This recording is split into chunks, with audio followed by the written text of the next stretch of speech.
Hello అందరికీ. Last time నేను బ్రేక్ఫాస్ట్కి ఓన్లీ ఫ్రూట్స్ రాగి జావే తీసుకునేదాన్ని కదా. ఇప్పుడే నట్స్ కూడా స్టార్ట్ చేస్తున్నా. 2-3 డేస్ అయింది. ఇప్పుడు అసలు నాకు ఒక అసిడిటీ ప్రాబ్లం ఉంది అన్న విషయం కూడా నా బాడీకి తెలియట్లేదు. సో అట్లా కంప్లీట్గా తగ్గింది. కానీ మెడిసిన్ కూడా ఇప్పుడు అప్పట్లాగా డైలీ యూస్ చేయట్లేదు. 3-4 డేస్కి ఒకటి అలా యూస్ చేస్తున్నా. నేను ఫుడ్ ఎప్పుడైతే చేంజ్ చేశానో అప్పటి నుంచే నాకు రిజల్ట్ వచ్చింది. కంప్లీట్ మెడిసిన్ వాడినా కూడా నాకు ఫుడ్ చేంజ్ అయినప్పటి వరకు రిజల్ట్ ఏం రాలేదు. సో అందుకే మీకు ఎవరికైనా హెల్ప్ అయిద్ది అన్నట్లు నేను వీడియో షేర్ చేస్తున్నా. మనము మెడిసిన్ ఇచ్చారు డాక్టర్ అన్నట్లు వదిలేయకూడదు.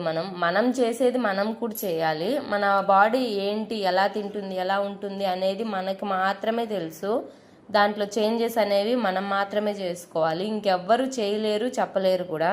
ఈ విషయం నేను కూడా యూట్యూబ్లో చూసే తెలుసుకున్నా. సో మీకు హెల్ప్ అయిద్ది అన్నట్లు వీడియో షేర్ చేస్తున్నా. మీరు తెలుసుకోవడానికి